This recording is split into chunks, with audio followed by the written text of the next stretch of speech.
Ada dua jenis kolbu. Pertama, kolbunya orang yang belum sadar pada Tuhan. Kolbu ini cenderung berbolak-balik, terkadang sadar, terkadang tidak sadar, terkadang baik dan terkadang jahat. Disinilah Nabi Muhammad SAW mengajarkan kita doa, Ya muqallibal qulub, sabbit qalbi ala dinik. Wahai engkau yang membolak-balikkan hati, tetapkanlah hatiku pada jalanmu, pada agamamu. Yang kedua adalah kolbunya orang yang sudah sadar pada Tuhan, disebut kolbul mukmin. Disinilah Nabi menyatakan kolbul mukmin baitullah. Kolbunya orang yang beriman adalah rumah Allah, baitullah. Pertanyaannya, bagaimana kolbu kita bisa menjadi rumah Allah, Zat yang Maha Suci? Kebanyakan orang itu sadar badan, fisik, sama sadar pikiran. The mind itu ada di situ macam-macam tuh, tasawur itu Mas. Kemarin udah kita bahas. Nah begitu Mas Eja, kita sudah mulai pikiran mulai tidak dominan, di situ tiba-tiba kita mulai sadar terhadap keheningan. Nah begitu sadar pada keheningan itu, di ayat tadi itu disebut ini lembah tua gitu, lembah suci. Itulah pintu awal kolbu. Jadi kolbu itu identik dengan space, keheningan, kedamaian at the same time. Di situ ada, di situ kan ada suara. Ya, kamu telah sampai di lembah. Maka dengarkan apa yang diwahyukan kepadamu. Jadi kita mendengarkan yang akan wahyu itu bukan ada sosok datang, bukan. Wahyu itu revelation. Yang terbuka apa? Apa yang terbuka? Nah itu wahyunya itu. Pertanyaan kita seumur hidup. Siapa sih aku ini? Gitu. Seumur hidup kita nanya itu. Siapa nih aku ini? Gitu. Pertanyaan kita seumur hidup terjawab di situ, bukan melalui kata-kata apa. Kesadaran itu mau innani anahu. Gitu Mas Eja. Sesungguhnya aku ini Allah.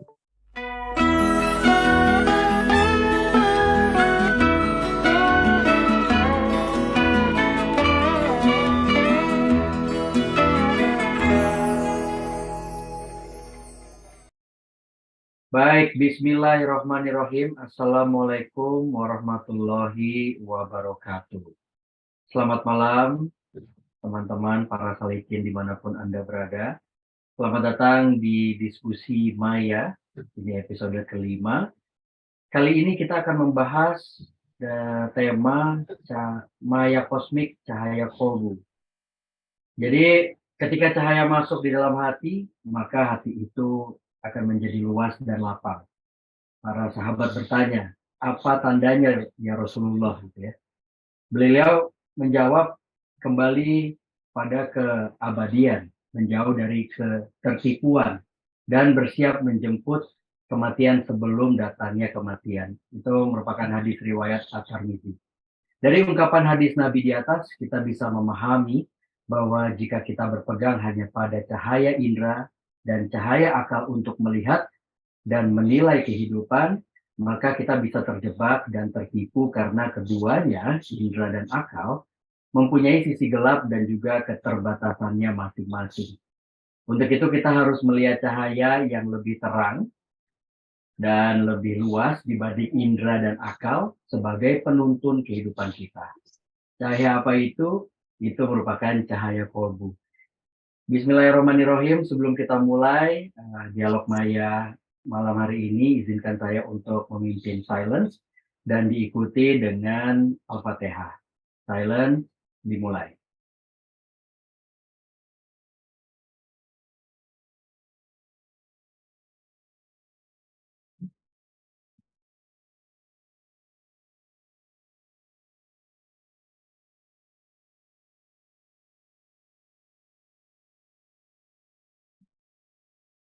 Al-Fatihah.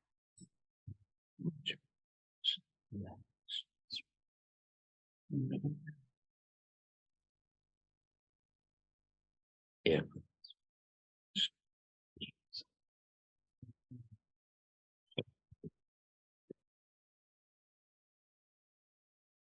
Amin, amin, amin ya Rabbal Alamin. Terima kasih untuk perhatiannya. Mari kita langsung aja berikan waktu dan tempat kepada Ustadz Muhammad Hasan yang sudah ganteng dengan baju hitamnya.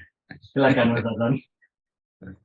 Baik, terima kasih Mas Eja, makasih Bang Dami, makasih teman-teman semua yang sudah join Dialog Maya pada malam hari ini. Bismillahirrahmanirrahim. Assalamualaikum warahmatullahi wabarakatuh. Alhamdulillahilladzi 'allama bil qalam, 'allamal insana ma lam ya'lam. Wassalatu wassalamu ala nabiyil umam sayyidina wa maulana Muhammadin al-ajalil akram wa ala alihi wa sahbihi wa man tabi'ahum bi ihsanin ila yaumil a'zam. Allahumma salli wa sallim wa barik ala sayyidina Muhammad wa ala ali sayyidina Muhammad. Rabbis rahli sadri wa yassir li amri wahlul 'uqdatam min lisani yafqahu qawli, amma ba'du. Puja dan puji syukur kita haturkan kehadirat Allah Subhanahu wa taala yang mana pada malam hari ini kita bisa meneruskan kajian kita, kontemplasi kita dalam Dialog Maya. Salat besar salam juga kita haturkan kepada junjungan kita Nabi Muhammad SAW yang membawa cahaya, nur atau hati itu untuk kita semua agar kita bisa memahami cahaya Tuhan yang begitu luar biasa. Pada pertemuan yang lalu kita sudah membahas tentang cahaya akal. Spesialnya cahaya akal itu karena di situ kita dikasih ruang untuk memilih. Dikasih tempat bagaimana kita bisa melakukan editing, editorial gitu kan, dalam memilih respon. Jika ada sesuatu yang datang kepada kita, apapun bentuknya, apapun fenomenanya, respon kita bisa pilih dengan akal. Jadi akal yang sehat, akal yang dewasa, akal yang bisa digunakan untuk melihat fenomena itu objektif apa adanya itu memungkinkan kita itu tidak tertipu. Memungkinkan itu kita itu tidak terjerumus dalam subjektivitas atau terjerumus dalam kesalahan. Makanya belajar bagaimana menggunakan akal itu sangat penting. Kita sudah bahas itu pada kesempatan yang lalu, mungkin kalau teman-teman masih belum paham bisa diulang lagi dalam YouTube-nya Dialog Maya yang membahas tentang cahaya akal. Malam hari ini kita melanjutkan yang kata Mas Eja tadi, cahaya yang lebih terang. Kalau akal itu sudah memberikan kita cahaya, sudah memberikan penerangan dalam melihat segala sesuatu, realitas, bisa objektif. Nah, kolbu ini lebih terang lagi daripada cahaya akal. Karena kolbu itu spektrumnya lebih luas, lebih tak terbatas. Bahkan dalam hadis Nabi dikatakan, hanya melalui kolbulah aku, Tuhan itu bisa ditampung. Dalam Quran itu ada, dalam hadis juga ada. Dikala amanah itu tidak bisa ditampung oleh langit dan bumi, tapi kolbu orang yang beriman itu bisa menampung amanah, bisa menampungku, bahkan Tuhan bilang seperti itu. Ini artinya daya tampung atau kapasitas kolbu itu sebenarnya tak terbatas, luar biasa dibanding akal. Yang mana akal itu punya keterbatasan, akal itu punya batas nalar.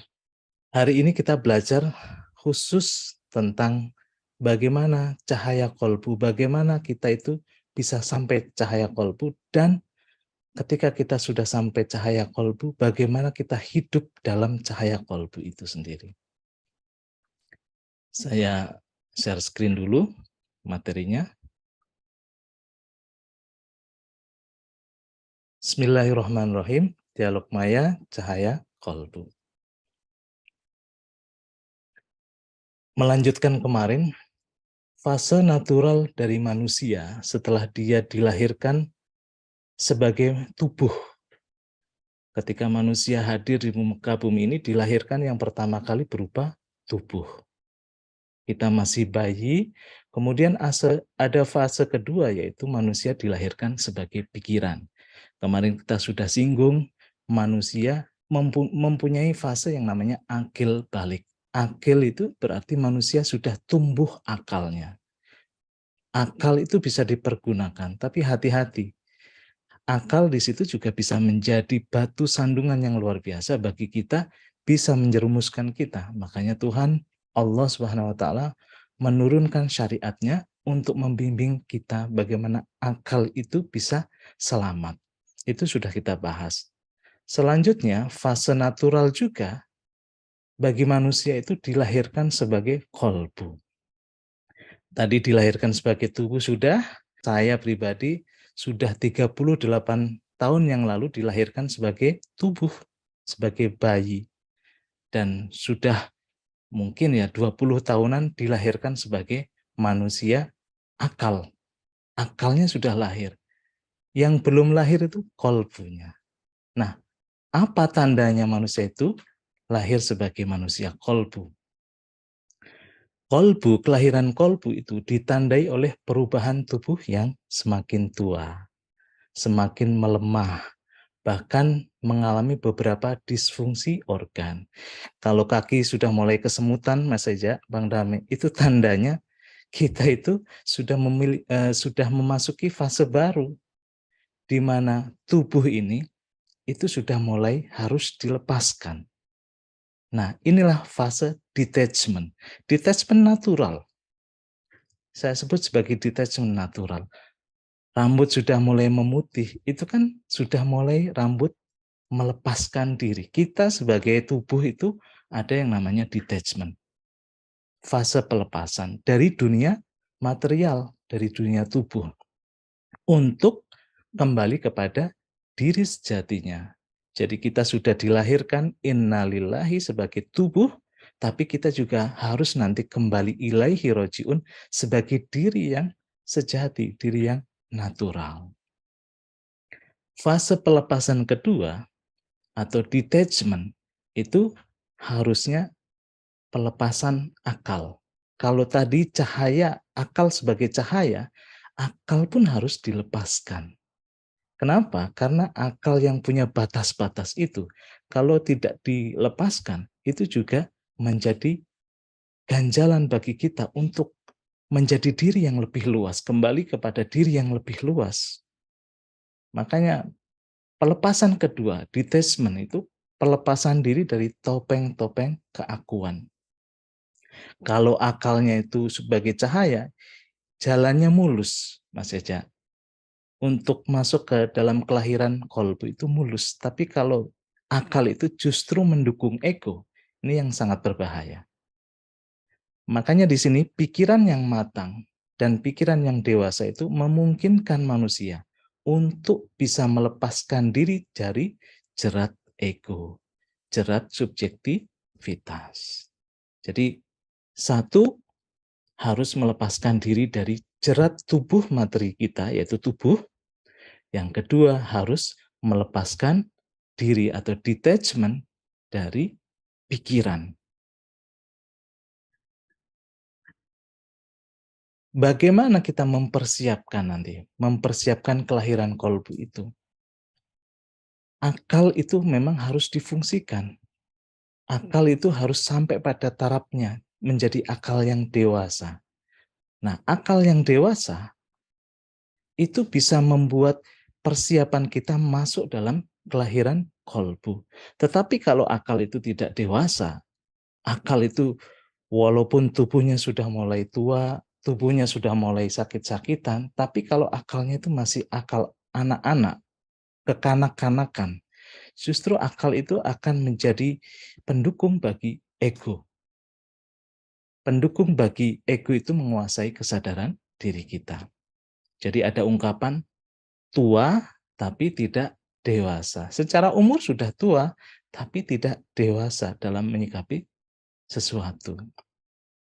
Ini diungkapkan dalam cerita Nabi Ibrahim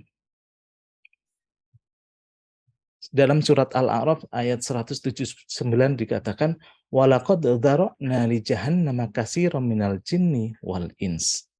Sesungguhnya kami jadikan isi neraka itu kebanyakan dari jin dan manusia. Kenapa mereka dijadikan isi dari neraka itu? Lahum qulubun la yafqahuna biha walahum a'yunul la yubsiruna biha walahum adhanul la yasma'una biha ulaika kal an'ami bal hum adall ulaika humul ghafilun. Orang-orang yang dimasukkan ke dalam neraka itu dari golongan jin dan manusia itu karena dia sudah dibekali hati. Hati itu nanti kita bahas. Hati itu dalam ruang batin kita itu bisa berbentuk akal. Mereka sudah dibekali hati, sudah dibekali akal, tapi akalnya tidak dipergunakan untuk memahami. Mereka sudah diberikan mata, tapi tidak digunakan untuk melihat kebenaran. Mereka sudah diberikan telinga, tapi tidak digunakan untuk mendengarkan kebenaran. Nah, manusia seperti ini, hatinya tidak berfungsi, akalnya tidak berfungsi, penglihatan, pendengaran yang tidak berfungsi, mereka itu seperti binatang. Balhum adall, bahkan lebih rendah daripada binatang. Ulaika humul ghafilun. Manusia-manusia seperti ini adalah manusia yang lalai, manusia yang tertipu juga. Nah, untuk itu kedewasaan berpikir yang objektif itu menjadi prasyarat bagi kelahiran kolbu kita. Saya kemarin mengingatkan, jangan jumping. Akal sudah anugerah luar biasa yang diberikan Tuhan, tapi kita tidak pakai. Padahal akal itu di start di mana kita itu masuk ke dalam kelahiran ketiga, kelahiran kolbu kita. Kalau akal itu dewasa, akal itu bisa benar-benar bisa memilah dan memilih mana yang benar, mana yang salah, kita itu bisa mulus jalannya menuju kelahiran yang ketiga yang namanya kelahiran kolbu. Nah, disinilah jiwa manusia yang sudah mendapatkan inspirasi cahaya akal disebut jiwa yang mulhamah, jiwa yang sudah terinspirasi cahaya-cahaya akal itu adalah jiwa yang sudah siap masuk ke dalam cahaya kolbu. Apa cirinya? Apa cirinya orang-orang yang sudah siap masuk ke dalam wilayah kelahiran kolbu itu? Cirinya adalah ada namanya mutmainnah, ketenangan. Orang yang masih ribet di akalnya, bisa tenang nggak? Nggak mungkin bisa tenang. Orang yang masih menyikapi segala sesuatu dengan egonya, bisa tenang nggak? Nggak mungkin. Nah, kalau orang itu sudah mulai tenang, ada badai tsunami, kejadian ini, kejadian itu, sudah mungkin tenang hatinya. Sudah, ngapain ditanggepin? Ngapain aku nanggepin sesuatu yang tidak penting? Nah, itu kan sudah memberikan ketenangan. Minimal itu. Minimal itu. Ketenangan inilah yang datang karena ada cahaya pengetahuan yang masuk dari akal menuju ke kolbu. Itu kan. Apalagi orang yang sudah bisa memaknai peristiwa. Itu kan tidak melihat lagi fenomenanya itu apa, tapi melihat maknanya apa. Nah, itu kan akal bisa memaknai. Jadi ketenangan menjadi syarat, prasyarat manusia itu bisa dilahirkan kolbunya. Ini juga diamini dalam surat Al-Baqarah ayat 260, merupakan perjalanan intelektual Nabi Ibrahim. Dalam ayat itu dikatakan, wa id qala Ibrahimu Rabbi arini kaifa tuhyil mauta. Ini sekelas Nabi. Nabi masih pengen dihadirkan. Tuhan, tolong perlihatkan aku bagaimana engkau itu menghidupkan orang-orang mati. Yang maha menghidupkan diomongin kayak gitu coba Nabi Ibrahim. Qala awalam tu'min, kata Tuhan, kata Allah, awalam tu'min, kamu apakah tidak yakin aku bisa melakukan itu? Jawabnya Nabi Ibrahim ini yang penting. Bala, ya, aku yakin. Walakil yatma'inna qalbi. Tetapi agar hatiku itu tenang. Kalau hatiku belum tenang, masih mencari jawaban sana sini, itu kan pikiran kan? Itu belum masuk ke wilayah kolbu. Qala fahud arba'atan minat tayri fasurhunna ilaika summa ja'al ala kulli jabalim minhunna juz'a summa d'uhunna ya'tinaka sa'ya wa'lam annallaha azizun hakim. Singkatnya, Nabi Ibrahim suruh ngambil 4 ekor burung, lalu burung itu dimatikan, dicincang-cincang, terus kemudian suruh naruh di 4 bukit. Suruh membagi 4 bagian dan masing-masing bagian itu ditaruh di bukit yang berbeda. Kemudian Nabi Ibrahim suruh memanggil burung itu. Nah, seketika itu, ketika burung itu dipanggil, burung itu ternyata datang. Nah, ini penjelasan ilmiah nanti mungkin juga bisa teliti. Kenapa bisa? Berarti kan segala sesuatu ini hidup, walaupun kita sudah matikan. Nah, bagaimana itu bisa terjadi? Itu kan butuh penalaran yang luar biasa. Nah, dari penalaran itu timbullah, oh, Tuhan memang luar biasa. Oh, ternyata semesta ini yang terdiri dari atom-atom itu tidak ada yang mati ternyata. Semuanya kan hidup, semua bertasbih kepada Tuhan kok. Quran mengatakan itu. Kalau semua bertasbih kepada Tuhan, berarti setiap apapun yang ada di muka bumi ini itu sebenarnya hidup karena ekspresi dari yang maha hidup. Tapi terkadang pikiran kita tidak bisa memahaminya. Maka butuh cahaya akal dulu untuk bisa masuk ke dalam cahaya kolbu. Kalau akalnya belum dewasa, akalnya belum dipakai benar-benar sampai mentok gitu kan, hati itu belum tenang. Dari ayat itu menjadi jelas, orang yang belum selesai di wilayah tubuh fisik, orang yang belum selesai di wilayah pikiran, orang yang belum selesai di wilayah ego, itu belum bisa masuk ke wilayah kolbu. Masih pengen pamer ini itu, ya jangan kita harapkan dia itu sudah hidup di wilayah kolbu. Masih pikirannya itu pengen nyerang, pengen berargumen, pengen berdebat, pengen membantah, ya jelas jangan kita harapkan orang seperti itu sudah hidup di wilayah kolbu. Egonya masih kenceng, ya kan? Masih mengklaim dirinya yang paling benar. Ya jangan kita harapkan orang seperti itu sudah hidup di wilayah kolbu. Makanya surat Al-Fajr 27-30 itu jelas, ya ayyatuhan nafsul mutmainnah. Hanya diri yang sudah mutmainnah, sudah tenang, yang akan dipanggil untuk kembali kepada Tuhan. Irji'i ila rabbiki radiyatan mardiyah. Kembalilah kepada Tuhanmu dengan hati yang ridho, mardiyah dan diridhoi. Fadkhuli fi ibadi wadkhuli jannati. Masuklah ke dalam golongan hamba-hambaku dan masuklah ke dalam jannahku, surgaku. Syaratnya apa? Orang yang sudah mempunyai ketenangan. Ketenangan itu syaratnya apa? Sudah selesai di wilayah tubuh, sudah selesai di wilayah pikiran, sudah selesai di wilayah ego, baru kemudian dia masuk ke wilayah kolbu. Itu natural. Kita tidak bisa skip-skip, kita tidak bisa jumping-jumping gitu kan. Nah, pertanyaannya, apakah bisa walaupun kita itu masih muda gitu kan, masih muda itu kita hidup atau kolbunya itu bisa dilahirkan? Bisa. Makanya tadi saya bilang bahwa kemampuan berpikir itu kan salah satu tools, alat bagi kita, persiapan masuk ke dalam kolbu. Walaupun badannya masih muda, tapi daya pikirnya luar biasa, melihat kebenaran dengan akalnya itu luar biasa, maka dia bisa. Ada persiapan, ada istiadat yang luar biasa, bisa memasuki wilayah kolbu. Nah, ini kita penting untuk membahas ini. Apa itu kolbu?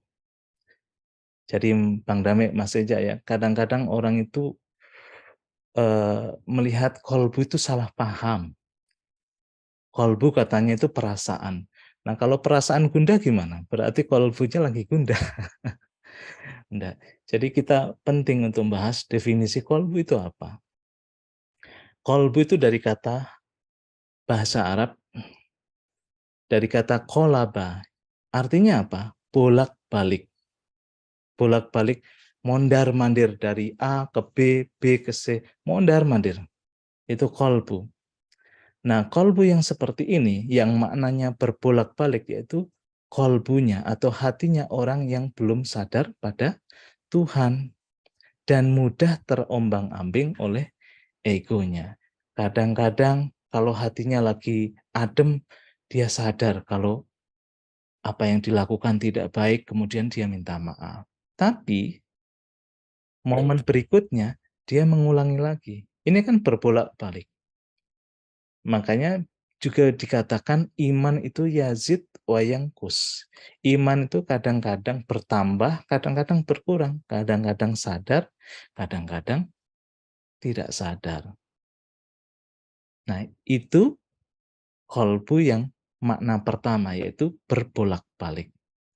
Disinilah Nabi mengajari kita, kalau kolbu kita itu masih berbolak-balik, antara sadar tidak sadar, Nabi mengajari doa kepada kita, ya muqallibal qulub, wahai engkau yang membolak-balikan hati, sabbit qalbi ala dinik, tetapkanlah hatiku pada jalanmu, tetapkanlah hatiku pada agamamu. Dalam redaksi lain juga dikatakan, sabbit qalbi ala ma'rifatik, tetapkanlah hatiku untuk bermakrifat kepadamu. Nah, ini kan tuntunan yang luar biasa. Jika hati kita, kesadaran hati kita itu masih lemah, gampang terombang-ambing oleh pikiran, oleh ego kita, Nabi mengajari doa ini. Mungkin bisa diistiqomahkan. Ya muqallibal qulub, sabbit qalbi ala dinik. Yang kedua, makna kolbu itu adalah jauhar. Jauhar itu apa? Jauhar itu sesuatu yang puncak. Inti dari sesuatu, inti sari dari sesuatu. Bahasa Inggrisnya itu quintessence. Itu maknanya kolbu. Jadi mulai sekarang kata kolbu jangan dipatenkan maknanya itu hanya berbolak-balik. Enggak. Kolbu makna kedua adalah jauhar atau sesuatu yang puncak. Puncak dari sesuatu atau inti dari sesuatu. Dalam tubuh kita ada intinya. Nabi mengatakan ada segumpal daging. Yang dimana kalau daging itu sehat, dia itu baik, maka semua organ tubuh ini bisa menjadi baik. Apa itu? Kolbu berupa apa? Jantung di dalam diri kita. Pusat dari atau puncak dari diri kita itu kan jantung. Jantungnya rusak, Mas Eja. Itu semuanya juga ikut rusak. Nah, kalau di wilayah tubuh, kolbu itu adalah jantung. Kolbu di situ maknanya adalah puncak. Kolbu maknanya adalah inti dari sesuatu. Kolbu maknanya adalah sesuatu yang menjadi pokok dari sesuatu. Nah, kolbu yang maknanya puncak, maknanya inti dari sesuatu itu adalah kolbunya orang yang sudah menyadari hakikat dirinya, sudah sadar pada Tuhan. Nah, orang yang kolbunya sudah sadar pada Tuhan, Nabi mengatakan, kolbul mu'min baitullah. Hati orang yang beriman itu rumahnya Allah, rumahnya Tuhan. Qalbul mu'min arsyur rahman. Hatinya orang yang sudah sadar pada Allah itu adalah singgasananya yang maha pengasih, yang maha penyayang. Ini kan jadi beda kan? Satu, hatinya orang yang belum sadar, yang masih berbolak-balik. Yang kedua, qalbu, maknanya adalah inti dari sesuatu. Nah, ini hatinya orang yang sadar. Ekspresinya beda. Nabi pun mengajarinya beda. Jadi jangan katakan hati itu singgasananya yang maha pengasih, maha penyayang bagi orang yang belum sadar. Itu kita sama aja mengajari batu gitu kan, yang tidak bisa terima. Makanya kita lihat orang ini hatinya masih berbolak-balik atau hatinya sudah tetap, sudah menjadi inti, sudah menjadi core, menjadi puncak dari kesadarannya. Nah, saya petakan seperti ini. Nah, pemetaan ini penting. Karena kalau kita belum bisa melihat ini, kita nanti terjebak. Kita ada di mana? Posisi kita ada di mana? Standing point kita ada di mana? Kesadaran manusia kan ada tiga lapis. Pertama, kesadaran sebagai tubuh, kesadaran sebagai pikiran, mind, dan kesadaran sebagai roh atau spirit. Dalam level tubuh, pasti kita melihat keragaman, multiplisitas gitu kan. Ya, kita melihat ada warna merah yang berbeda dengan warna kuning. Di situ ada tangan, kaki, semua beragam. Ada manusia 1, 2, 3, beragam. Nah, tapi kalau sudah masuk ke wilayah pikiran, itu adanya cuma 2.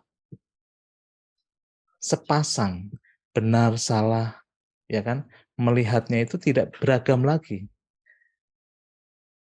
Ya kan? Benar, salah, terus kemudian cinta benci, kan 2 pasang itu kalau di wilayah pikiran. Dan kalau sudah di wilayah rohani, spirit, itu kita melihatnya 1.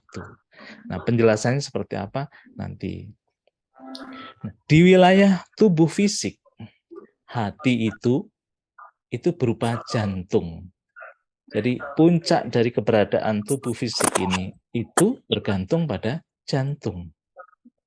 Orang akalnya sudah rusak, tapi kalau jantungnya masih sehat, walaupun sudah ngelantur-ngelantur nggak bisa dipahami, tapi masih bisa hidup, ya kan? Tangannya sudah diamputasi, tapi jantungnya masih sehat, masih bisa hidup, beraktivitas. Tapi kalau jantungnya sudah rusak, tidak bisa hidup. Makanya jantung sebagai keberadaan fisik itu disebut hati, puncak dari keberadaan fisik kita. Nah, masuk ke dalam kesadaran pikiran kita. Puncak dari kesadaran pikiran atau hatinya itu adalah akal. Di dalam pikiran itu kan ada yang namanya memori untuk kita bisa mengingatkan. Di dalam pikiran itu ada namanya perasaan-perasaan. Di dalam pikiran ada yang namanya imajinasi. Tapi yang memimpin, yang menjadi raja di situ, atau yang menjadi puncak di situ, di wilayah pikiran adalah akal. Maka kalau di wilayah pikiran akalnya tidak memimpin kehidupan ini, tidak digunakan, itu bisa terjebak. Untuk itu kita masuk ke ini, yang kolbu. Kolbu yang di wilayah ini. Orang yang kolbunya masih berbolak-balik. Kalau di wilayah pikiran, nanti ini ada hadisnya. Kalau kesadarannya itu cenderung ke atas, cenderung ke ruh gitu kan, dia disebut sebagai mukmin. Kalau cenderung kepada wilayah fisik, dia disebut sebagai kafir. Nah, ini penting nih. Kenapa ada perbolak-balikan gitu? Kenapa hati berbolak-balik? Karena kalau dia cenderung sadar pada Tuhan, dia itu mukmin. Tapi menyikapi segala sesuatu tapi egonya yang main, emosinya yang main, dia itu disebut kafir. Nah, ini yang dimaksud bolak-balik. Awalnya dia sadar, kita sebut mukmin, tapi saat menghadapi segala sesuatu itu kemudian panik, emosinya muncul, dia itu tidak mukmin lagi. Turun derajatnya menjadi kafir. Ya, itu namanya berbolak-baliknya di situ. Terus kemudian ada derajat yang namanya iman sama nifak. Iman sama nifak itu gini. Kalau orang lagi sadar pada Tuhan, itu disebut iman. Tapi kalau lagi nggak pada sadar pada Tuhan, lebih cenderung pada kepentingannya, itu munafik. Dan di sini saling tumpang tindih. Nanti ada istilahnya. Jadi orang kadang-kadang kalau menyikapi sesuai dengan egonya, dia mulai iman. Tapi tiba-tiba kalau egonya tersentil, wah aku sih nggak gitu. Nah, mulai nifak. Dan yang keempat, kolbunya orang munafik. Munafik itu orang yang sudah tahu kebenaran, tapi karena digoda oleh kepentingannya, dia berbalik dari kebenaran itu. Makanya posisi ini kan berbolak-balik. Ini menandakan hati yang belum stabil, hati yang belum dewasa. Nah, kita di mana? Posisi kita di mana? Akal yang belum stabil, akal yang masih subjektif, itu posisinya berbolak-balik. Kadang iman, kadang mukmin, kadang kafir, kadang munafik, kadang antara iman sama nifak. Berbolak-balik terus gitu kan. Makanya di sinilah tadi Nabi mengajarkan doa ke kita, ya muqallibal qulub, wahai yang membolak-balikkan hati, sabbit qalbi ala dinik. Tetapkanlah hatiku pada agamamu, pada jalanmu, biar tidak bolak-balik. Kita bergeser kepada kolbu yang sudah stabil, kolbu yang sudah dewasa.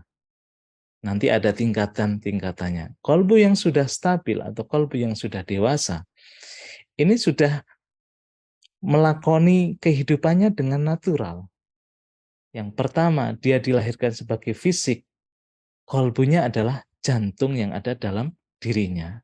Nah, kalau dia sudah dilahirkan secara akal, manusia yang akalnya sudah tumbuh, akil balik, dia akan menggunakan akalnya ini semaksimal mungkin, sehingga akalnya itu menjadi cahaya atau pembimbing bagi kehidupannya. Dan nanti, kalau akalnya sudah membimbing kehidupannya itu, akalnya menjadi kolbu yang mana kesadaran itu lebih luas, lebur dengan kesadaran Tuhan. Itu yang disebut sebagai kolbunya orang yang beriman. Makanya di sini nanti ada tingkatan-tingkatannya. Kolbunya orang yang sudah stabil, orang yang sudah dewasa, nanti ada tingkat-tingkatannya. Pertama tingkatannya adalah sodr. Yang kedua tingkatannya qalb. Yang ketiga tingkatannya fuad. Yang keempat tingkatannya lub. Nah, nanti saya jelaskan. Untuk sementara kita tahu, yang penting tahu petanya. Tahu penggambarannya seperti apa sih, apa yang terjadi dalam diri saya sih. Apa sih sodr, apa sih qalb, apa yang namanya fuad, apa namanya lub. Ini penting. Jadi saya ulangi, kolbunya orang yang belum sadar pada Tuhan, itu masih gampang terombang-ambing oleh ego atau hawa nafsunya. Penggambarannya seperti ini. Kadang dia mukmin, kalau nggak sadar dia balik lagi ke kafir. Kadang munafik, kadang antara iman sama nifak. Ini hadisnya, hadis nabinya. An Abi Sa'idin qala Rasulullah sallallahu alaihi wasallam. Nabi menjelaskan hati itu ada 4 macam. Al-qulubu arba'atun. Hati itu ada 4 macam. Qalbun ajradu fihi mislu siraj yuzhiru. 1, hati yang bersih seperti lentera yang bercahaya. Ini hatinya orang yang orang mukmin. Orang yang sadar pada Tuhan itu seperti itu. Hatinya bersih, bening, seperti lentera yang bercahaya. Yang kedua, wa qalbun aghlafu marbutun ala ghilafih. Hati yang tertutup dan terikat dengan tutupnya. Hawa nafsu itu kan menjadi penutup. Kepentingan-kepentingan itu kan menjadi penutup hati. Disinilah hati orang kafir. Wa qalbun mangkusun. Yang ketiga adalah hati yang terbalik, mangkus. Ini hati orang munafik. Sudah tahu kebenarannya itu apa, tapi dia digoda oleh kepentingannya, dia berbalik. Dan yang keempat, wa qalbun musfahun. Hati yang terlapis.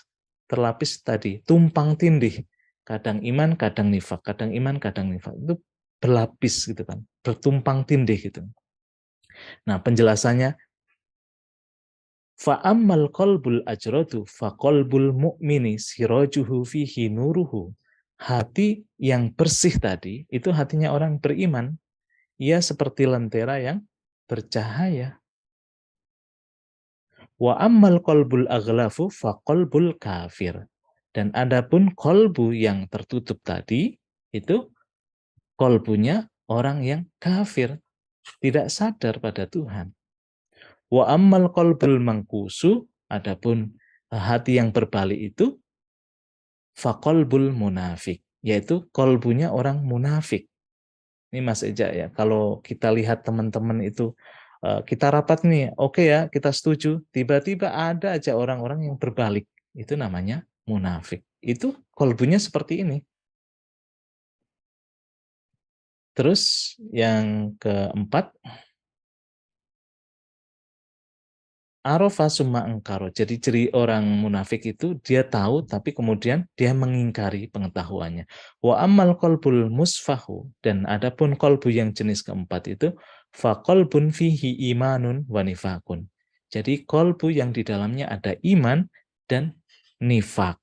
Dia saling tumpang tindih, kadang iman, kadang munafik, kadang iman, kadang munafik. Fama salul iman fihi kamasril baklati yamuttuha al-ma'u at-tayyibu wa masalun nifaki fihi kamasril kurhati yamuttuha al-qayhu wad-damu fa'ayyul maddataini qalabat alal ukhra qalabat alai. Ini contoh, ini perumpamaan aja. Perumpamaan tumpang tindih antara iman sama nifak. Contohnya di situ ada tanah yang sebenarnya tanah itu bisa membersihkan air, ya kan? Sedangkan nifak itu contohnya ada bisul yang di dalamnya ada nanah dan darah.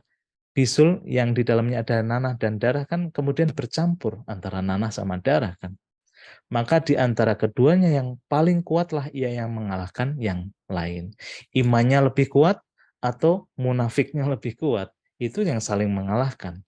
Makanya tadi di dalam kolbu yang masih rapuh itu, masih berbolak-balik itu, ada 4 jenis ini. Pertama, kolbunya orang yang sudah sadar, mukmin, seperti lentera yang terang, gitu kan. Yang kedua, kolbunya orang kafir, ini paling bawah, yang dia tidak mau melihat kebenaran apapun bentuknya. Yang ketiga, kolbunya orang munafik, tahu kebenaran tapi justru menutupnya. Yang keempat, yaitu kolbunya orang yang tumpang tindih antara iman sama nifak. Nah, baru kemudian kita membahas tentang kolbu orang-orang yang sudah stabil. Kolbu yang sudah stabil, kolbu yang sudah dewasa. Tapi saya yakin kita semua masih berjuang di sini nih, Mas Reza, Bang Dami ya. Kita masih berjuang di sini. Kolbu kita masih berbolak-balik.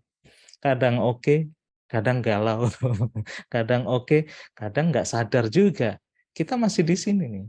Nah makanya untuk bisa ke sini, kita minimal tahu dulu deh. Tahu dulu kolbu yang sudah stabil itu kolbu yang seperti apa sih? Gitu kan. Nah kita baru bahas kolbu yang sudah stabil itu tingkatan pertama. Itu namanya sodr. Bahasa Indonesianya itu dada. Atau bisa diterjemahkan sebagai permukaan. Lapisan pertama hati yang mendapatkan cahaya Tuhan untuk bisa melihat kebenaran, yaitu hati itu fungsinya sebagai akal. Akal itu fungsinya apa? Melihat dan menerima kebenaran secara objektif. Aku bisa bedain nih, yang benar mana, yang salah di mana. Itu kan di permukaan banget kan. Itu disebut sodr. Kalau kita udah nggak bisa membedakan mana yang benar, mana yang salah, itu sudah masuk ke kategori hati yang berbolak-balik tadi. Dan cenderung pada yang paling bawah biasanya gitu. Saat akal bisa melihat dan menerima kebenaran objektif ini, disebut sebagai Islam. Jadi surat Az-Zumar ayat 22 dikatakan, afaman sarahallahu sadrahu lil Islam. Orang yang sudah melihat kebenaran secara objektif kan akalnya kemudian diam, berserah kan. Oh iya memang dia yang benar. Kita kan mau menerima dengan lapang dada, makanya disebut dada. Sadrohu lil Islam. Orang-orang yang dilapangkan dadanya. Makanya disebut sebagai lapang dada, bisa menerima. Ya kalau saya memang kualitasnya belum oke, saya menerima kok. dikeluarkan dari pekerjaan, gitu kan. Kalau kinerja saya belum oke, kan harus lapang dada dong, harus menerima kebenaran dong. Kalau enggak berarti ego. Nah, tingkatan hati yang pertama itu satu itu, bisa lapang dada, disebut sebagai sodr. Ukurannya apa? Ya objektif. Afaman sarahallahu sadrahu lil Islam. Barang siapa yang dilapangkan hatinya atau dadanya untuk berserah lil Islam tadi, fahuwa ala nurin mir rabbih.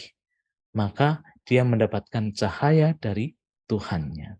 Makanya kita kemarin bahas tentang cahaya akal. Karena akal itu merupakan tingkatan qalbu yang pertama. Fawailul lil qasiyati qulubuhum. Maka celaka bagi orang yang hatinya keras. Ya kan? Udah tahu salah tapi nggak mau salah. Nggak mau juga mengakui kesalahan. Itu kan pikirannya keras, hatinya keras. Fawailul lil qasiyati qulubuhum min dzikrillah. Maka celakalah orang-orang yang hatinya keras min dzikrillah, dari sadar pada Tuhan. Ya boro-boro sadar pada Tuhan, bisa berpikir objektif aja udah syukur kan. Maka ulaika fi dhalalim mubin. Orang-orang yang seperti itu orang yang dalam kesesatan yang nyata. Udah nggak bisa diomongin deh, nggak bisa diajak berpikir pikiran yang sehat, nggak bisa diajak untuk berpikir pikiran yang objektif. Ya udah, ngapain kita lanjutin diskusi kan gitu kan. Nah, ukurannya memang pertama itu. Jadi hati yang paling permukaan itu adalah dada. Dada itu simbol bahwa kita bisa berlapang dada karena ukurannya adalah akal. Nah, disitulah kita disebut sebagai Islam. Jadi Mas Eja ya, kalau disebut Islam itu jangan bangga, karena Islam itu adalah berserah diri pada level yang paling permukaan.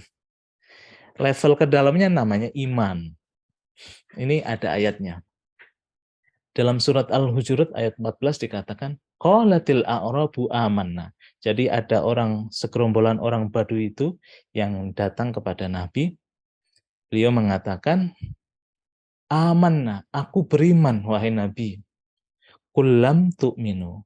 Maka Nabi mengatakan, kamu belum beriman. Walakin qulu aslamna. Tetapi katakanlah aslamna. Aku berislam. Jadi beda antara iman sama Islam. Kalau Islam itu kayak kita tadi, mengakui kebenaran. Karena apa? Akalku sudah bisa menilai kebenaran. Sehingga aku terima kebenaran itu dengan lapang dada. Tapi kita belum masuk ke dalam ranah iman. Walamma yadkhulul iman fi qulubikum. Dan belum masuk keimanan itu dalam hati kamu sekalian. Wa in tuti'ullaha wa rasulahu, jika kamu itu taat kepada Allah dan Rasulnya, la yalitkum min a'malikum syai'a, innallaha ghafurur rahim. Jadi jika kamu taat kepada Allah dan Rasulnya, tidak mengurangi sedikit pun amalan, pahala amalanmu. Sesungguhnya Allah Maha Pengampun dan Maha Penyayang. Jadi kalau kita belum bisa berpikir dengan objektif, itu belum masuk tataran Islam. Islam pun belum. Apalagi iman. Itu kan. Tingkatan kolbu yang kedua, itu disebut kolbun, hati. Tadi sodrun atau soder, yang kedua kolbun atau kolb. Lapisan kedua dari hati ini sudah mulai waspada, alert, sudah mulai takwa, sudah mulai waspada, tajam membedakan mana yang real, al-haq, dan mana yang ilusi, mana yang ego, mana yang kebenaran, mana yang benar, mana yang salah, sudah bisa tajam. Kalau tadi akal kan sudah bisa berserah karena tahu kebenaran, tapi kalau ini tajam. Kadang-kadang akal itu bisa dikelabui, tapi kalau hati, qalb, itu sudah waspada betul. Dan berusaha sekuat mungkin tidak terjebak pada ilusi atas bimbingan pengetahuan dan kesadaran dari Tuhan. hati seperti ini itu masih dalam ranah dualitas subjek-objek gitu kan. Jadi kalau kebenaran itu menampil, ya kan, terus kemudian kebatilan atau ilusi itu menampil, hati itu bisa membedakan. Ada semacam alarm. Nah, ini penting ini biar kita paham. Hati itu bisa sebagai alarm. Bisa waspada mana ini kebenaran, mana ini ilusi, mana ini sebenarnya kebatilan. Mana ini ego, mana ini suara akal, mana ini suara Tuhan. Itu sudah bisa membedakan. Nah, kolbu itu fungsinya di situ. Nah, seperti matahari yang bersinar, tetapi terkadang awan-awan ilusi, awan-awan maya pikiran itu menutupi cahayanya. Jadi ketika awan-awan itu datang, kita sudah mulai alert gitu kan. Itu yang bisa membedakan kolbu. Kalau akal pikiran aja kadang-kadang masih terjebak pada kepentingan. Nah, tingkatan yang kedua ini penting. Kadang-kadang kita masalahnya diberikan alarm, tapi kadang-kadang juga alarm itu kita terabas saja gitu kan. Kita tidak pedulikan. Ini kolbu.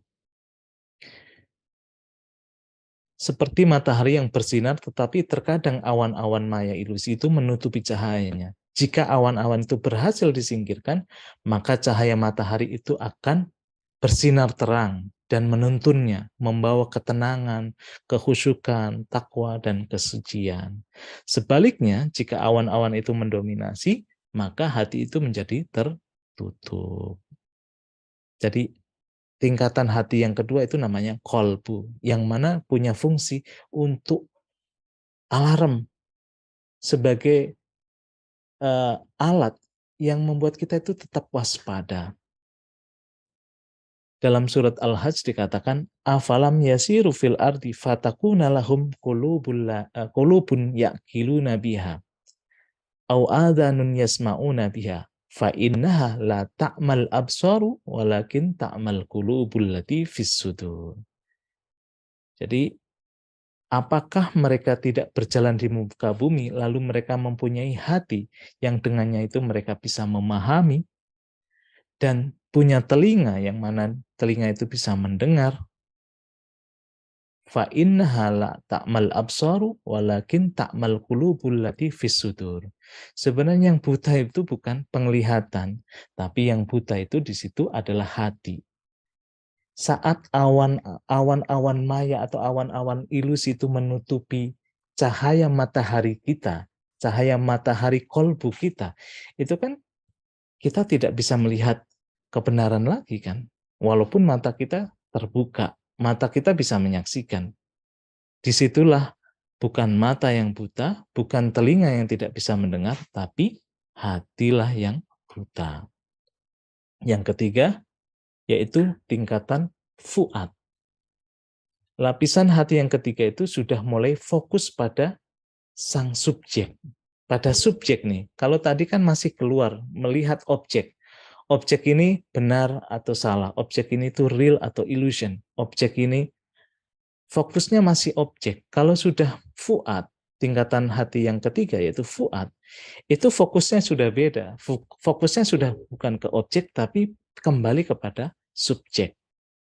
Hati yang dinamakan fuad ini, itu sudah mulai sadar apa yang terejawantah di luar, ternyata sebenarnya refleksi dari yang di dalam. Ini penting ini. Kalau kita hatinya belum sampai fuad, biasanya masih melihat yang di luar, menyalahkan yang di luar. Coba fokus ke dalam, fokus ke kesadaran subjek itu. Ternyata banyak sekali hal-hal yang belum diselesaikan. Menjadi PR kita. Dulu ternyata pernah ya yang namanya ada trauma. Trauma-trauma itu kan adanya di dalam. Nah, fuad itu fokusnya bukan melihat traumanya, fokus kepada subjeknya. Segala sesuatu yang bukan Tuhan di situ disingkirkan, mulai disingkirkan. Nah, kesadaran hati ini sudah mulai mengamati, membenahi, dan melakukan transformasi diri dari apapun yang bukan sejati. Kalau dalam tasawuf, ekspresinya adalah kalimat la ilaha illallah. Segala sesuatu ilah-ilah yang bukan sejati, kita sudah mulai singkir-singkirin tuh. Segala sesuatu yang masih Allah bukan Tuhan itu disingkirkan. Ini dalam tradisi tertentu disebut sebagai nafi atau neti-neti, menafikan yang bukan sejati. Kenapa harus disingkir-singkirkan segala sesuatu yang bukan sejati itu? Agar penglihatan kita itu menjadi tajam. Kalau enggak kan berkabut. Disinilah yang disebut sebagai self-inquiry. Nanti mungkin Bang Rami juga bisa tambahin. Yang self-inquiry itu bukan pikiran, tapi sudah mulai diri atau atman atau diri sejati itu yang sudah mulai menguliti dirinya sendiri, gitu kan. Sudah mulai menyelidiki. Itu namanya atma vicara atau self inquiry. Makanya di sini dalam surat An-Najm 11 sampai 13 dikatakan maka dabal fuadu maro'a. Apa yang disaksikan oleh hati yang disebut sebagai fuad itu tidak bisa didustakan. Ya kalau masalah ini belum kelar, masih mengganggumu, ya diselesaikan. Nggak bisa bohong. Pasti nanti kalau kita skip akan diulangkan. Kita nggak bisa bohong itu kok. Nah itu namanya fuad. Fokusnya ke dalam diri, fokusnya ke kesadaran subjek itu. Kalau kita nggak jujur di situ, itu akan ditampilkan dalam bentuk lain kok. Itu nggak bisa bohong. Afatumarunahu ala ma yara. Dan dia itu tidak bisa membantah apa yang telah dilihatnya. Walaqad ra'ahu nazlatan ukhra. Itu pembahasannya agak panjang. Nanti langsung kita ke hati yang lapisan hati yang puncak, yaitu disebut sebagai lub. Lub. Lapisan hati yang tertinggi. Yaitu hati yang sudah lebur pada kesadaran sang subjek, yaitu Tuhan. Kita sudah tidak ngurusi apa yang namanya objek. Kita sudah tidak fokus pada apa yang terjadi pada subjek. Tapi kita sudah lebur dalam subjek yang tunggal itu. Allah itu sendiri. The awareness. Nah, hati ini sudah tidak nafyu lagi gitu kan. Tidak la ilaha, la ilaha, la ilaha. Tapi hati itu sudah isbat. Allah, illallah. Kesadaran ini sudah kokoh. Sudah menetapkan, sudah fokusnya itu kokoh, tetap hanya pada Tuhan. Makanya disebut sebagai illallah. Yang ada hanya Allah. Nah, hati yang sudah dekat, bahkan melebur pada Sang Tunggal ini, merupakan puncak ekspresi dari tauhid tertinggi.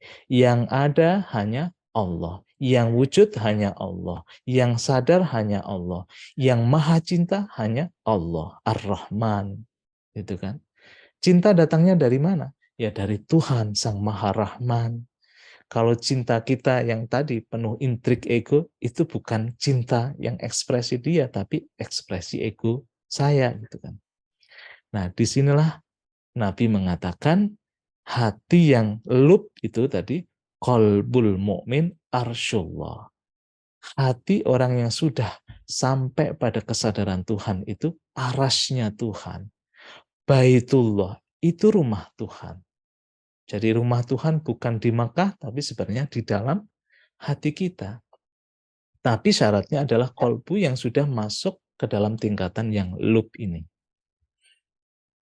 Qalbu pada tingkatan lub ini itu adalah cahaya yang sebenarnya. Di mana apa yang kita saksikan itu menjadi penyaksiannya. Apa yang kita saksikan sebenarnya penyaksian Tuhan. Kesadaran kita adalah kesadarannya. Apa yang kita lakukan adalah perbuatannya. Ini dalam hadis ada. Semua pengaliran ini tuh datang dari yang maha pengasih dan maha penyayang. Aku bisa berbagi karena rezeki, ya karena dia. Jadi kita jadi instrument of God. Kita jadi pengaliran Tuhan. Tapi ya tadi, hati yang sudah masuk dalam tingkatan lub. Semua kesadaran ini natural. Kita tidak bisa berbohong atau bikin-bikin. Kalau kita tahapnya masih kolbu yang gampang naik turun atau gampang berbolak-balik, ya kita akuin aja, kita lihat diri kita masih di situ, nggak apa-apa juga. Kita tidak bisa mengaku-ngaku aku sudah menjadi wali, aku sudah menjadi sadar pada Tuhan. Enggak bisa mengaku. Enggak bisa jumping juga. Karena semua ini natural, proses natural dalam diri kita. Nah, sedikit lagi, oleh karenanya mulai sekarang kita harus bisa mengamati diri kita, menyaksikan diri kita, bisa membedakan apa yang hadir dalam batin kita itu sudah mulai diteliti, diamati ya. Apakah ini suara ego saya? Apakah ini suara pikiran? Apakah ini suara Tuhan? Kalau kayak gitu kan pemetaannya kan kita jadi jelas, clear. Ya kan? Sebenarnya kita bisa melihat dan menilai diri kita sendiri. Makanya dengan rendah hati dan sikap berserah kita bisa clear membedakan. Dan yang terakhir, bagaimana caranya kita masuk ke dalam ruang kolbu dan hidup dengan kesadaran kolbu. Ini sedikit saja saya jelaskan, mungkin nanti bisa dijelaskan lebih lanjut oleh Bang Dami. Saya mengutip surat At-Toha ayat 11-14, di mana Allah mengatakan, "Falamma ataha nudiya ya Musa." Maka ketika Musa itu datang ke tempat yang sudah ditentukan tadi, yaitu tempat yang bercahaya, di situ ada apinya. Ya Musa, Musa itu dipanggil oleh Allah. Inni ana rabbuka. Sesungguhnya aku adalah Tuhanmu, wahai Musa. Fahlak na'laik. Maka tinggalkanlah kedua terompahmu. Innaka bilwadil muqaddasi tuwa. Sesungguhnya kamu itu bilwadil muqaddasi tuwa, berada di lembah yang suci. Bukan hanya lembah yang suci, tapi di lembah yang puncak tadi saya sebut. Lembah yang meliputi. Kalau kita sudah di area kolbu yang suci, yang ada hanya Tuhan, lepaskan kedua terompahmu. Ini penjelasannya nanti. Wa anak tartuka fastami lima yuha. Fastami lima yuha. Aku memilihmu, maka dengarkan apa yang aku wahyukan kepadamu.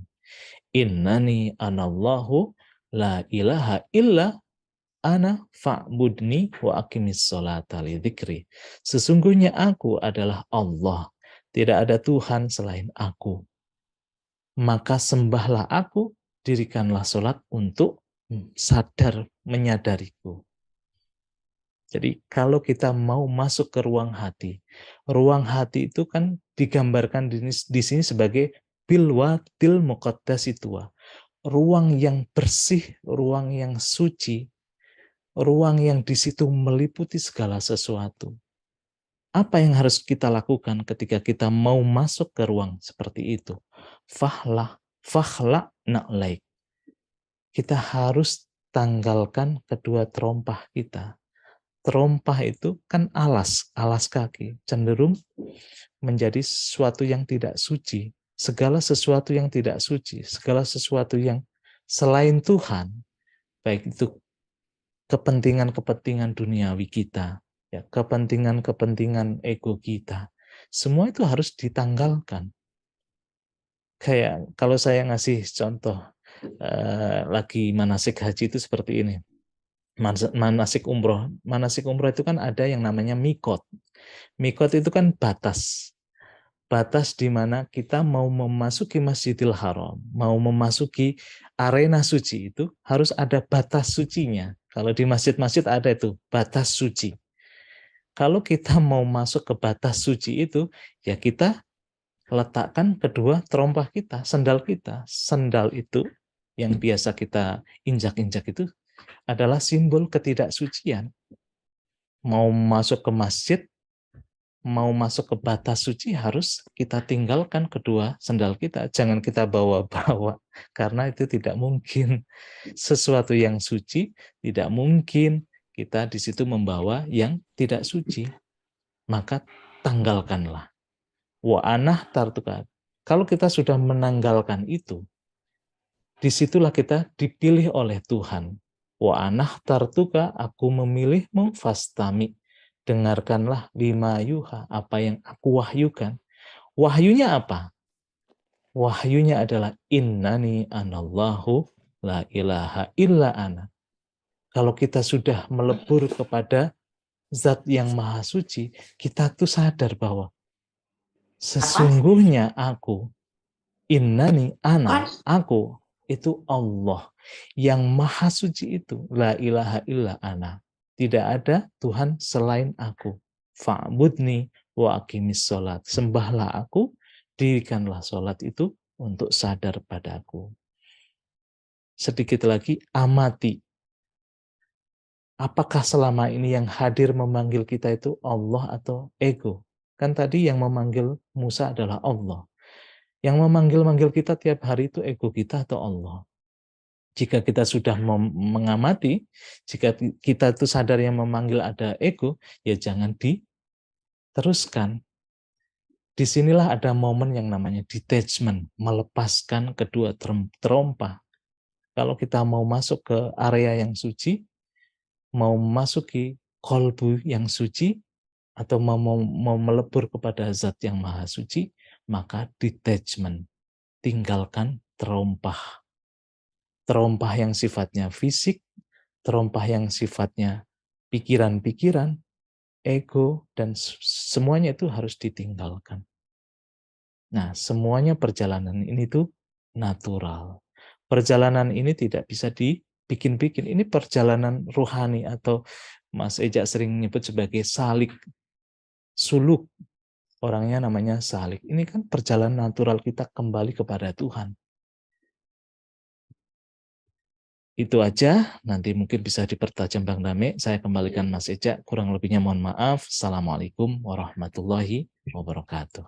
Waalaikumsalam warahmatullahi wabarakatuh. Luar biasa sekali. Kita jadi tahu nih kayaknya posisi kolbu kita lagi ada di mana nih ya kira-kira nih kalau misalnya melihat penjelasan dari Mas Hasan. Nah, tadi menarik juga ketika dewasa itu tidak tergantung dengan umur gitu ya. Kalau saya tuh suka bercanda gini Mas Hasan Bang Damai. Dewasa itu bukan dari tua umur kita, tapi karena pilihan. Kita mau atau tidak untuk menjadi dewasa. Iya. Gitu. Nah, kayaknya kita perlu dipertajam lagi nih sama Bang Dame gitu ya. Maksudnya bagaimana sih cara kita untuk menaikkan tingkatan dari kolbu kita ini, tapi dengan cara-cara yang sekiranya daily basis gitu, yang bisa kita lakukan di sehari-hari. Kita tuh melihat ini sehari-hari deh, tapi kita nggak sadar aja gitu lah kira-kira. Silakan Bang Dame.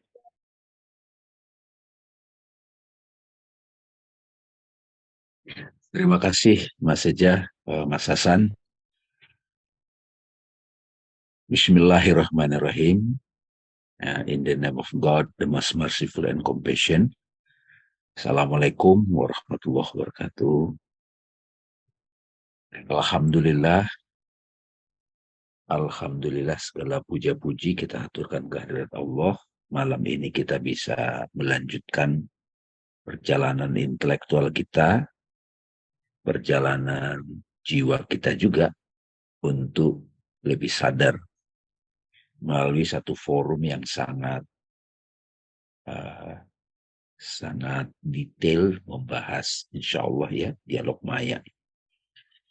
Teman-teman sekalian, saya selalu menekankan dalam setiap diskusi, khususnya di dialog maya ini, apapun paparan yang sudah disampaikan Mas Hasan itu sebagai peta, sebagai pemahaman intelektual, dan itu akan diuji dalam pengalaman kita langsung, gitu, penyelidikan kita. Tadi Mas Reja sudah mengingatkan bagaimana setelah kita mendengar ini, kita bisa praktekkan langsung dalam kehidupan sehari-hari gitu.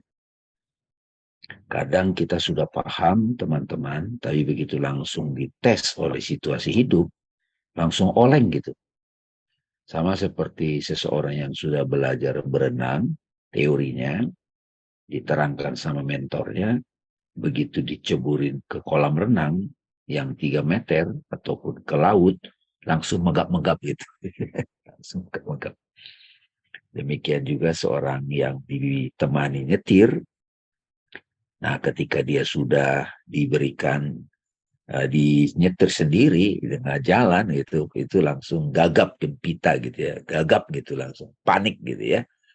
Nah karena itulah teman-teman perlu membuktikan dalam kehidupan kita sehari-hari gitu. Banyak hal di situ sebetulnya bisa langsung diambil sarinya teman-teman.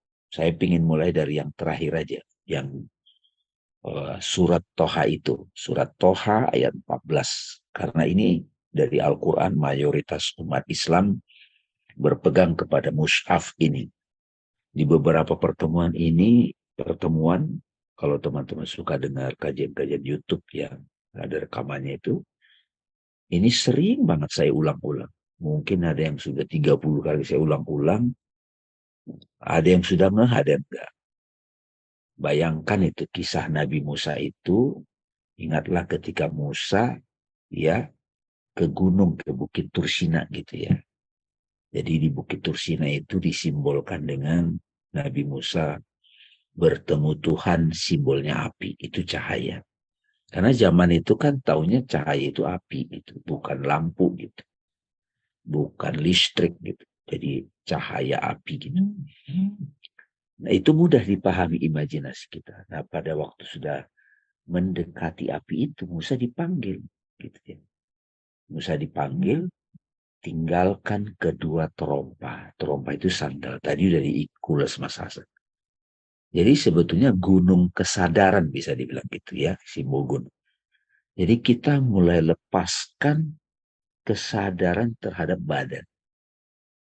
Sebetulnya secara natural saat kita mau tidur, begitu Mas Eja sudah di spring bednya itu ya, diranjang, itu narik selimut, masih belum ditutup matanya, sadar ruang kan?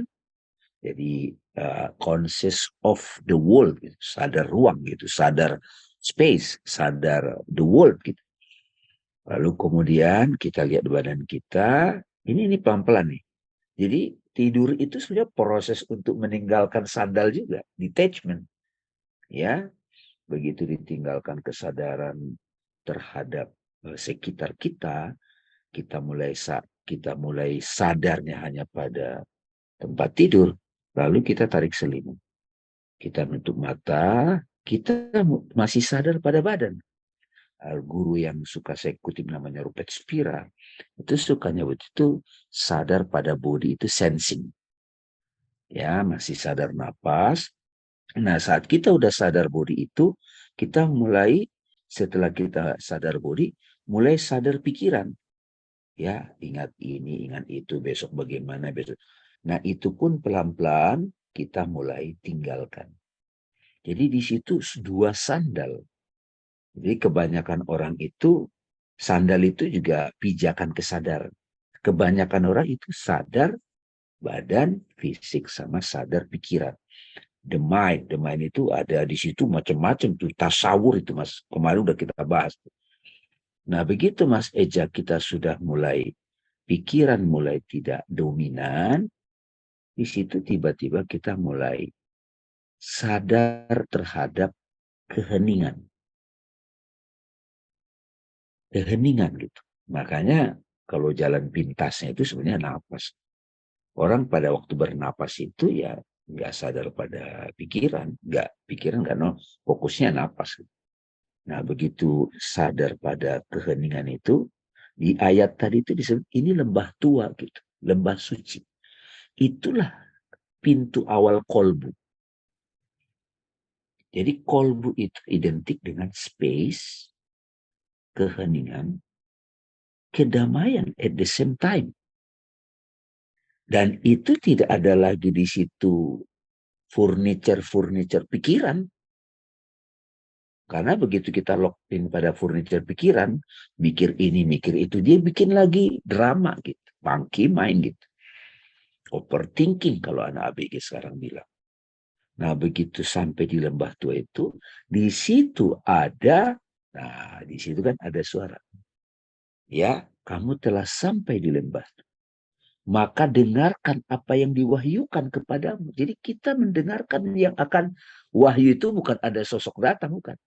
Wahyu itu revelation. Yang terbuka apa? Apa yang terbuka? Nah itu wahyunya itu tuh.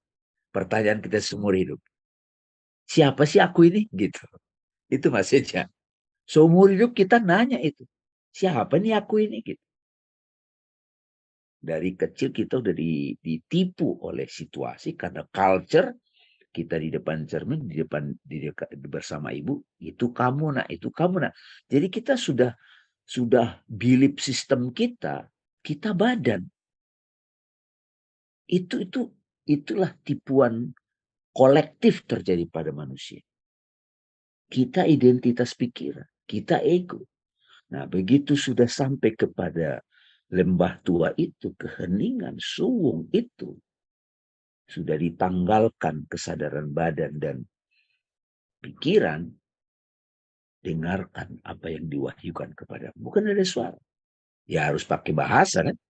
Nah, dalam keheningan itu ada wahyu, ada revelation. Pertanyaan kita seumur hidup terjawab di situ bukan melalui kata-kata apa.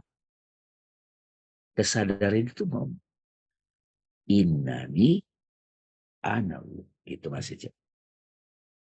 Sesungguhnya aku ini Allah. Ketika saya sebut aku, Mas Eja, A-K-U, itu sudah jadi kata. Sebelum itu jadi kata-kata, ya. Makanya nama lainnya ada present. Kesadaran. Sang wujud. Sang atma. Atma.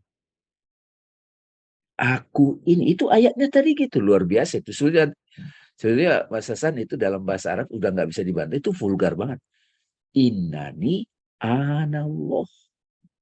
Jadi akunya di situ apa? What do you mean? Ya bukan lagi deskripsi pikiran, bukan lagi identifikasi dengan badan, dengan memori, masa depan. Bukan. Aku yang asli. Sesungguhnya aku ini Allah. Itu teksnya. Jadi kita adalah pengalaman Nabi Musa. Kita mengalami perjalanan Nabi Musa. Kita mengalami perjalanan para pejalan rohani. Sesungguhnya aku ini Allah. Clear, tidak ada keraguan. La ilaha illa ana. Selama ini kita mendengar la ilaha illallah. Di sini ikutannya la ilaha illa ana. Tidak ada Tuhan selain aku. Fa'budi, sembah aku.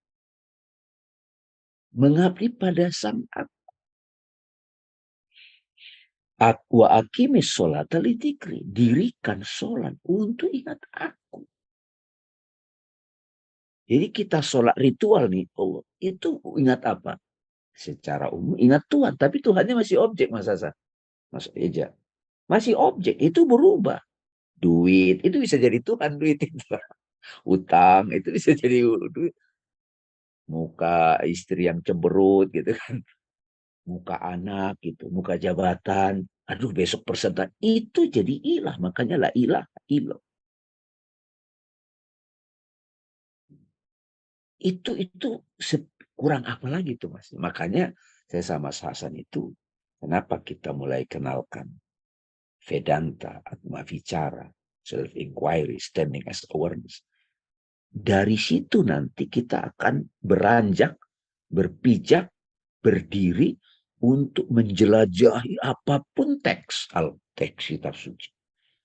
Fenomena sedahsyat apapun kalau kita menyaksikan dari cahaya kolbu. Nah tadi kan tuh, Atma, sang aku, jadi tidak tergoyahkan lagi. Pada saat teman-teman mengalami kedamaian tak bisa dijelaskan, itu kolbu lagi terbuka. Cuman lock in lagi kita sama pikiran. Balik lagi. Itu yang disebut compulsive thinking kalau Eckhart Tolle. Mas Eja pernah kita bahas tuh di IG Live ya. Kalau bahasa agama setan gitu maksudnya. A'udzubillahi minasyaitonirrajim. Kita kan a'udzubillah, aku berlindung kepada Allah dari godaan setan yang terkutuk. Setan menggoda, pikir itu menggoda. Jadi saya misalnya kalau ditanya, saya melakukan ritual 5 menit itu, sholat 5 waktu itu, misalnya zuhur, asar. Ya itu mengingat sang aku itu. Begitu mengingat itu sudah tidak ada form, sudah nggak ada objek, nah itu ingatannya. Tetapi dasar kita masih awam, Mas Eja. Harus ada arah dulu, pointers gitu. Arah itu namanya kiblat. Di Islam Ka'bah batu gitu. Kalau tradisi lain mungkin simbol dari Yesus Christ, kemudian patung Siddhartha, cahaya lilin gitu. Alif lam lam ha gitu, makna. Nah itu sebetulnya kalau kita pretelin di cahaya akal, ya ilah kita itu pertama deskripsi akal, definisi akal. Jadi malam ini teman-teman di dialog Mai kita sudah mengajak teman-teman untuk memahami, meneliti, dan silakan dibuktikan dalam kehidupan sehari-hari. Ya tentu saja masih barat nyetir, saya pengalaman nemenin Mas Hasan nyetir, wah begitu lihat lampu merah gitu, saat gimana nih bang? Nah itu gitu bisa. Tapi ayo nggak apa-apa, nah sekarang siu menyalip-nyalip itu, udah mahir. Sama juga teman-teman. Kalau kita sudah sering kembali ke lembah tua itu, Baitullah, kolbu gitu. Kalau dalam tawaf itu kan mutar tuh, ya kan mutar tuh pikir itu mutar. Tapi mutarnya jangan keluar teman-teman, jangan keluar, capek. Makanya tawaf itu mutarnya melawan arah jarum jam. Itu sebenarnya terang benderang sebetulnya. Nah, perlu kita sama-sama alami gitu. Nah, begitu sudah sama sini semuanya aku ini Allah. Tidak ada Tuhan selain aku. Maka sembahlah aku. Dirikan sholat untuk ingatan. Tapi ayat berikutnya ada juga tuh Mas Hasan 15. Kiamat itu itu dikaitkan dengan kebangkitan. Nah itu kira-kira yang saya ingin tekankan dan 200 kali kita dengar ini, nah itu makin mantap tuh kayak fingering gitar masih kayak gitu. Fingering. Saya tidak bosan-bosan melihat itu. Tadi saya lihat, wah Mas Hasan menutup dengan itu. Gimana caranya kok keluar tuh ayat? Memang itu ayatnya sih yang paling vulgar itu ayatnya. Kalau yang Al-Fajr, ya ayat Tuhan nafsul mutmainah. Itu kita di situ. Tapi kalau sudah ke Toha itu, surat Toha itu, nggak basa-basi, direct part banget itu. Ya, terima kasih Mas Hasan telah mengantarkan kita tadi sehingga apa yang kita bahas di puncaknya ini cahaya kolbu itu adalah sadar pada aku sejati. Akulah cahaya itu. Ya teman-teman, kalau kita nyebut aku itu bukan damai ya, bukan person ya. Jadi bukan sosok, bukan itu aku yang dimaksud. Ya, aku yang abadi sebelum ada alam semesta ini sudah ada. Bahkan saat kita beraktivitas yang ngomong itu aku. Aku menyampaikannya begitu Mas Hasan. Mudah-mudahan jadi clear cahaya kolbu itu nggak basa-basi. Bahwa ada tadi ada solder, ada kolbu, ada fuad, ada loop gitu ya. Itulah indahnya para wali menyingkap itu dan di Al-Quran juga itu ada itu. Ada takwa. Jadi nanti istilah-istilah dalam Al-Quran itu dalam kitab suci jadi tajam gitu kita menyaksikannya. Saya ingin kasih contoh gini Mas Eca. Ciri orang yang sudah terbuka kolbunya ya. Kalau saya coba simulasi di sholat. Ini satu sama Mas Eca. Allahu Akbar. Pasrah. Pada siapa? Allah Maha Besar. Orang yang sudah akrab dengan kolbu, Itu ini pasrah. Jadi ketika kita praktek ini, itu mengingatkan kita untuk memanggil kembali state of soul surrender. Total Allah. Jadi kalau saya ditanya, Bang Damai gimana kalau lagi nutup mata? Saya ingat, gak apa-apa ingat rasa pasrah. Mengingat rasa pasrah juga gak apa-apa. Gitu. Kan di situ ada kalimat suci Allah. Terus ada ruku nih. Ruku nih Mas Eja. Ciri orang yang sudah terbuka kolbunya bagi saya nih, ya nggak tahu ada juga yang guru-guru yang meningkat. Bagi saya revelation buat saya, ilham buat saya. Ruku itu jalani hidup dengan rendah hati.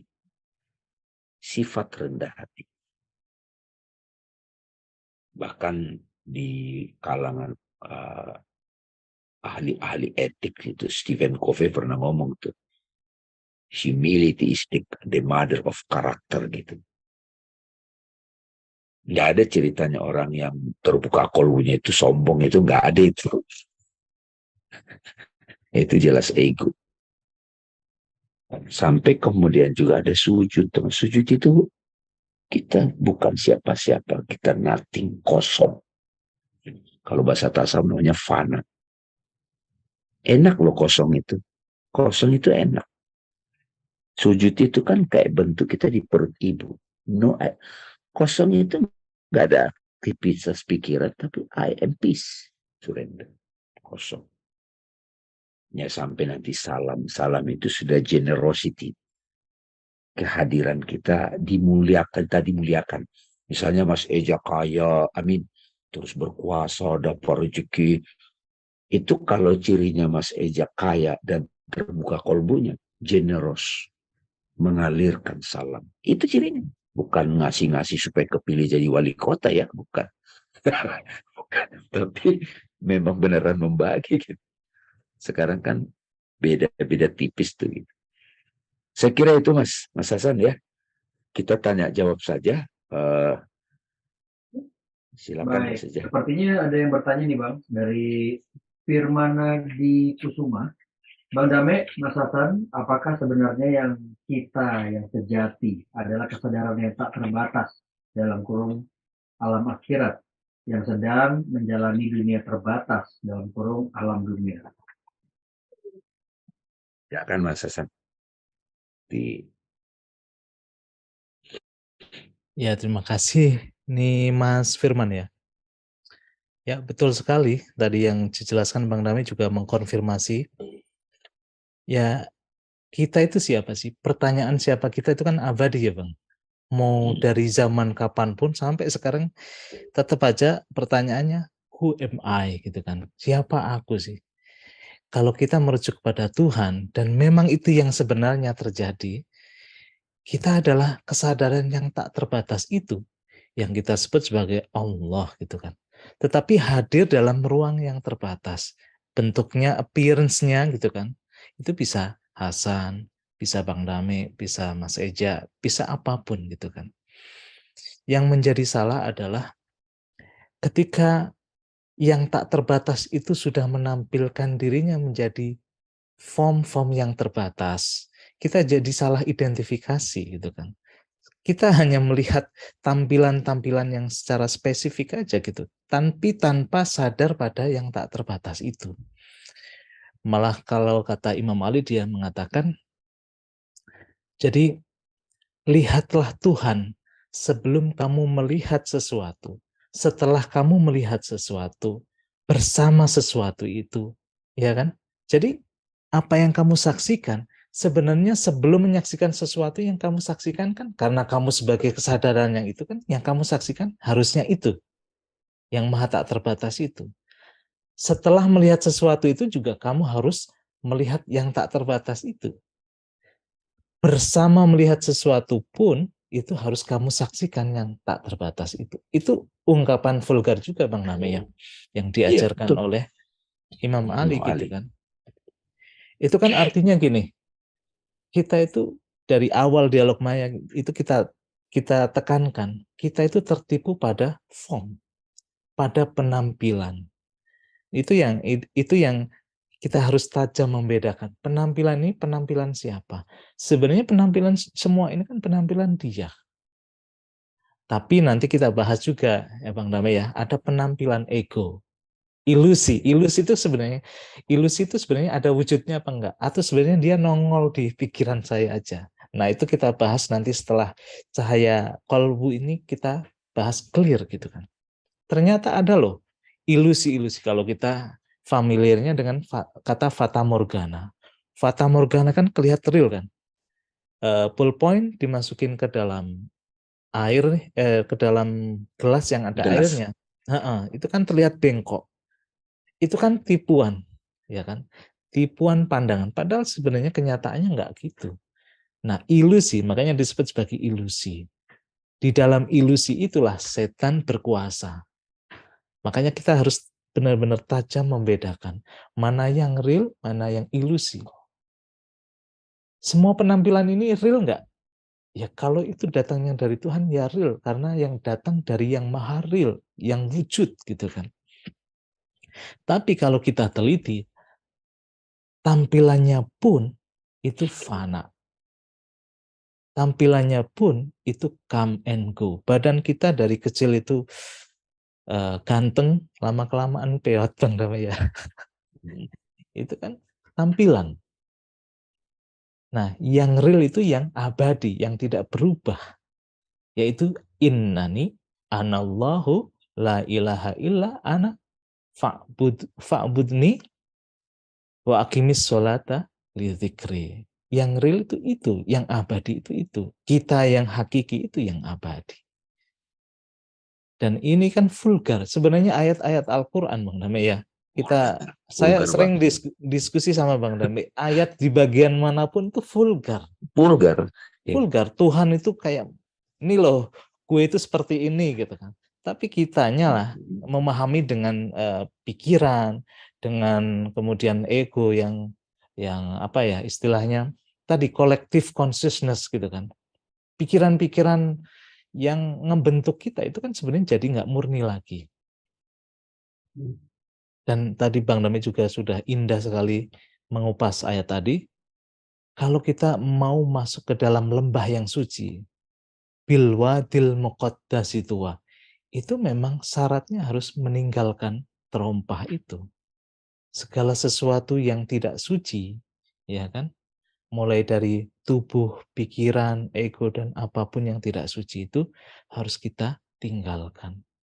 Untuk meninggalkan itu, untuk detachment itu Bang Rame, sakit. Selama ini kita sudah menuhankan uang, sudah menuhankan jabatan, sudah menuhankan. Kalau lepas, kayak koyok yang udah 10 tahun ketempel di sini, itu dilepas saja sakit. Harus dikasih air dulu ya Mas Eja ya. Emang udah lepas Mas Hasan? Belum.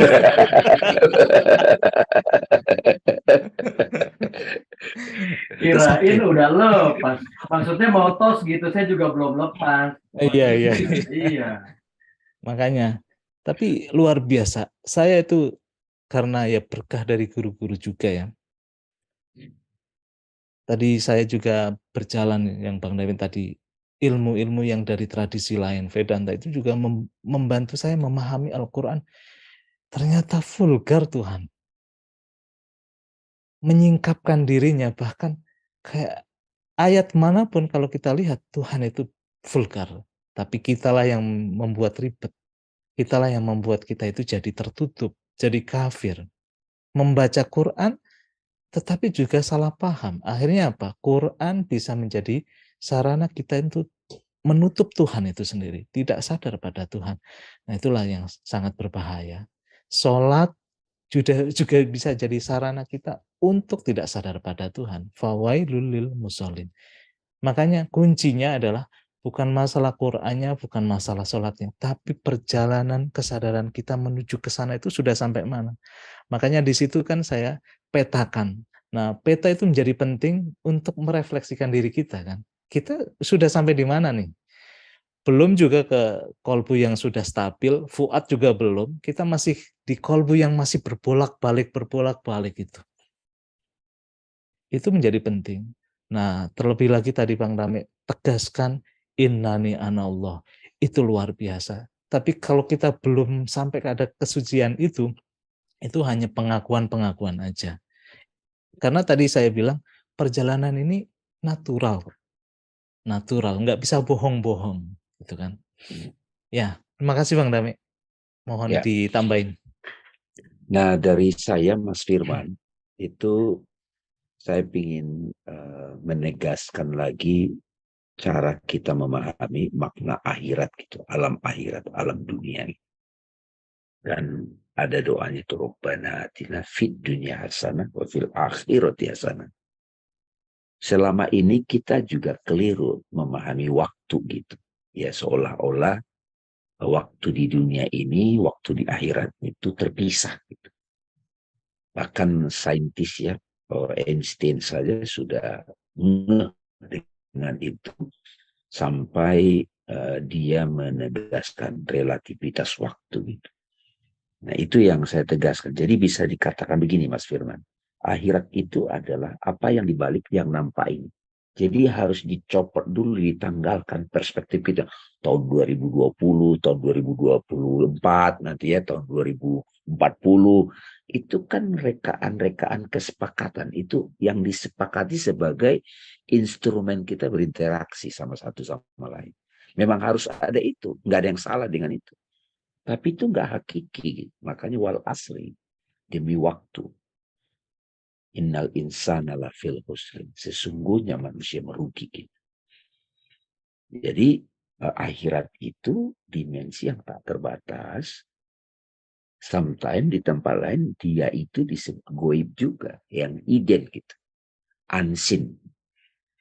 Nah dunia itu ketika dia sudah menampil terbatas. Ada satu lagi analogi yang saya ulang-ulang. Yang banyak, yang cukup efektif membantu. Jadi dia yang tak terbatas itu Mas Firman, aku yang tak terbatas, wujud yang tak terbatas, love yang tak terbatas itu analoginya seperti layar screen laptop ini. Sebelum saya nyalakan laptop ini, itu kan ada screen hitam. Satu, dia aja yang ada. Nah, dia aja.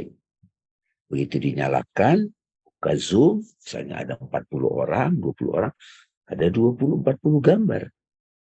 Nah, kita berinteraksi tuh di situ. Sebagaimana sekarang Mas Firman melihat gambarnya Pardamian, gambarnya Hasan itu, Mas Hasan, Mas Ece.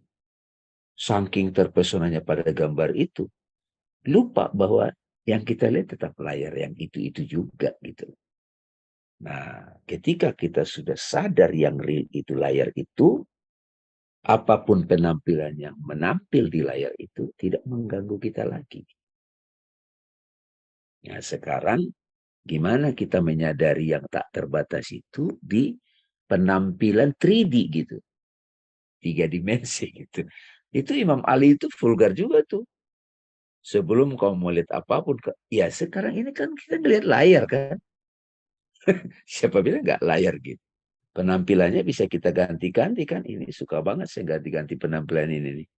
Ya, nah ini bisa diganti-ganti. Ini penampilannya bisa diganti-ganti kan. Tapi yang ngomong itu tetap di sana itu. Ya kan? Nah, sekarang kita harus mulai sadar tubuh kita ini pun avatar. Tubuh ini nih yang kita anggap sebagai diri kita. Pikir kita ketemu orang itu kan kita ketemu apa ya persepsi kita tentang dia. Teman-teman sekarang yang belajar di dialog maya ini itu mempersepsi sosok Ustadz Hasan seperti A gitu. Begitu nanti diajak ketemu ngopi-ngopi, wah sama nggak ya, kok beda ya? Itu bisa beda itu. Makanya saya suka ngecek itu. Beda banget sih Bang, kayaknya Bang. Beda banget. Jadi beda banget.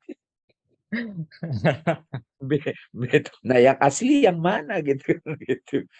Jadi gitu. Nah kalau kita mau di dunia digital ini menampil sebagai sosok tertentu, ya jangan sampai jauh-jauh amat lah dari sehari-harinya gitu. Karena era sekarang kan era pencitraan. Dan orang ketemu kita citra gitu. Image gitu. Itu belum kita bahas ya Mas Hasan ya. Di Dialog Maya ini ada Ya, satu ya, sesi khusus nanti ini. belum. Karena ini sangat relevan ini nanti itu. Hmm. Maya digital nanti itu kita bahas itu. Saya kira itu. Oke. Ada lagi nih Bang, dari Uci. Jika kita dihidupkan kemudian, jika kita dihidupkan kemudian meninggal dunia, untuk apa kita hidup di dunia ini? Silakan Mas Hasan. Aduh, berat nih kayaknya nih. Berat ini. Tapi sebenarnya Itu juga Gimana? pertanyaan-pertanyaan esensial itu semuanya itu. Silakan. pertanyaannya adalah untuk apa kita hidup di dunia ini? Sebenarnya itu next materi dialog Maya, Bang. Bahwa ada drama yang namanya kehidupan. Adam diturunkan. Kenapa Adam di surga kok diturunkan? Tapi kita simpan jawabannya Mas Eja ya. Nanti Itu ya. itu nanti. Karena nanti seru. Kenapa ada kehidupan ini? Kenapa Adam udah baik-baik di surga tiba-tiba diturunkan? Itu kan simbol dari kita manusia. Kenapa ada kemudian perlawanan antara setan, manusia, malaikat, iblis gitu kan, sama di situ ada Tuhan. Nah, itu cerita itu kita bahas next aja. Oke, siap. Berarti saya nggak usah jawab juga ya. Jangan biar Nggak boleh penasaran. brief aja. Thriller. Dikit lah, trailer lah, dikit. Ya. Nggak usah. Jadi Mbak Uci, jadi sebenarnya pertanyaan tadi kan pertanyaan abadi. Siapa aku? Who am I? Atau sebagian menggunakan kata what am I gitu. Karena kalau who am I itu kurang esensial, ada sebagian menganggap begitu. Ada yang nyebut mulai what am I? Aku energi gitu. Aku cahaya gitu. Tidak apa-apa. Yang penting jawabannya itu revelation, ya, keterbukaan. Bukan ngaku-ngaku. Tadi Mas Hasan bilang itu. Karena ada juga yang ngaku-ngaku. Oh, saya udah tercerahkan. Begitu dikasih situasi, ya seperti masih nempel nih gitu, masih lakbannya masih banyak gitu. Nah, itu nggak bisa pura-pura teman-teman. Itu nggak bisa, itu mesti ada proses yang terus-menerus itu. Pertanyaan kedua sebenarnya ada juga. Saya dari mana? Itu asal muasal alam semesta kan? Saya mau kemana? Itu tentang ma'at. Proses kembali. Nanti ada reinkarnasi, ada siksa kubur, neraka gitu ya. Terus selama saya di dunia ini, saya perannya apa? Misi saya apa gitu. Ya seperti presiden kan ngomong juga tuh, calon presiden, saya bukan mau mencapai ini, tapi ini misi. Oh, gitu. Silakan juga tuh ya gitu-gitu. Nah, Tapi itu nanti aja Bang. Kalau aja. udah dibocorkan nanti nggak menarik. Iya, nah ini kan belum sampai bocor kan, belum. Kan menarik dan enggaknya itu kan Maya juga Mas Hasan. Oh gitu ya. Gimana tuh? Ayo, gimana tuh? Siapa tahu emang harus dibocorkan sedikit gitu loh. Biar makin semangat kita. Ada bocoran dikit lagi ini Mas Eja. Itu sampai ditulis oleh satu sastrawan, bahkan juga filosof juga. Itu namanya Dante ya. Dia nyebut divine comedy. Saya kira gitu. Jadi kita punya misi di dunia ini. Setelah tubuhnya berakhir, ada perjalanan sebenarnya. Dari agama ada jawabannya, dari saintis juga ada jawabannya. Nah, yang lebih penting lagi, dari pengalaman keterbukaan kepadaku apa? Ya. Itu yang lebih penting. Itu gunanya kita dialog ini. Oke. Mas Firman ini lagi katanya itu kayaknya. Ya, betul. Terima kasih Bang Dame, Mas Hasan. Berarti sebenarnya akhirat dan dunia itu satu kesatuan. Hanya kadang tingkat kesadaran kita yang memisahkan. Bahkan cenderung hanya melihat dunia. Ya betul Mas Firman. Satu kesatuan. Kata dunia itu kan sesuatu yang dekat dengan kita. Kadang-kadang kita sudah taken for granted gitu. Jadi kata dunia itu dianggap bahwa semua ini disebut dunia. Nah, dunia itu artinya sesuatu yang rendah. Sesuatu yang sangat dekat dengan kita itu namanya dunia. Tapi kalau akhirat itu sesuatu yang puncak. Makanya tadi juga sudah dijelaskan Bang Dami. Nah, dekat sama jauh, puncak atau tidak, itu kan tergantung kesadaran kita. Saat ini kesadaran saya di dunia sekaligus di akhirat. Kalau orang yang mau sadar gitu kan. Tapi ada juga orang yang hanya mau menyadari sesuatu yang dekat dengan kita aja. Keberadaan-keberadaan yang rendah. Yang nggak ada salahnya, tapi nanti ada konsekuensinya. Ya kan? Ya. Makanya dunia sama akhirat itu sekarang ini, di sini juga, dan saat ini itu kan. Ya kan? Here and now.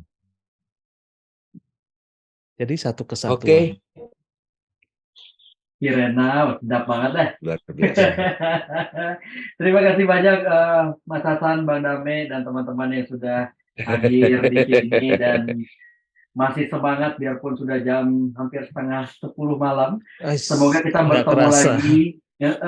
Semoga kita bertemu lagi di 2 minggu ke depan dari hari ini, dan jangan lupa untuk subscribe YouTube-nya Dialog Maya, yaitu Dialog Maya, benar ya? Ya. Betul, Dialog Maya. maksudnya. Kalau dilihat-lihat sudah ada 5.000 subscriber. Waduh, banyak banget kan? Banyak banget tuh yang Banyak nonton. banget. Iya benar. Semoga tidak hanya banyak ditonton, tapi juga bermanfaat bagi banyak orang. Amin, Kan amin. itu tujuannya kan. Oke, Amin. maaf kalau ada salah kata.